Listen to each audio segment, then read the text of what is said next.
സമയം എത്രയോ മണിയായി. നാളെ എന്തായാലും ഓണർ വരുമോന്ന് അറിയാം. സെപ്റ്റംബറൊക്കെ തുടങ്ങിയില്ലേ, അപ്പൊ വീടൊക്കെ ഒന്ന് ക്ലീൻ ചെയ്തിടാന്ന് വിചാരിച്ചു.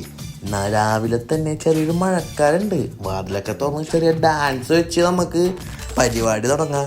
ക്ലീൻ ചെയ്യാനുണ്ട്. നല്ല രീതിക്ക് പൊടി പിടിക്കണ്ട്. ഇവിടെ മുടി പോലെയാണ് ഇങ്ങനെ പൊടി പിടിക്കണം. മുടിയല്ല പക്ഷെ പൊടിയാണ്. ഡാൻസ് എങ്ങനെയുണ്ട് ഗൈസ്? ഡാൻസ് അടിപൊളിയായിട്ടില്ലേ?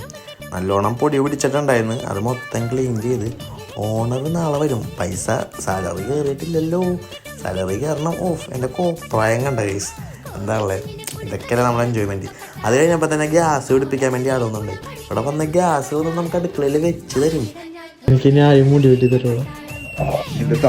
തന്തക്ക് വിളിച്ച പരന്നാറ് റൂം മാറണാണ്. മമ്മു റൂം മാറണാണ് ഗൈസ്. അവന് ഈ പണി സ്ഥലത്തിൻ്റെ തൊട്ടടുത്ത് അവൻ്റെ ജോലിക്കാരെ തന്നെ അവന് റൂം സെറ്റ് ചെയ്ത് കൊടുത്ത്. അപ്പോൾ ബൈ ബൈ മമ്മു. വിഷമം ഉണ്ടാകുന്ന വെച്ചപ്പോൾ ഇതിലേക്ക് വിഷമമുണ്ട്. പക്ഷേ ഇതാണ് ജീവിതം എന്ന് നമ്മൾ തിരിച്ചറിയണം.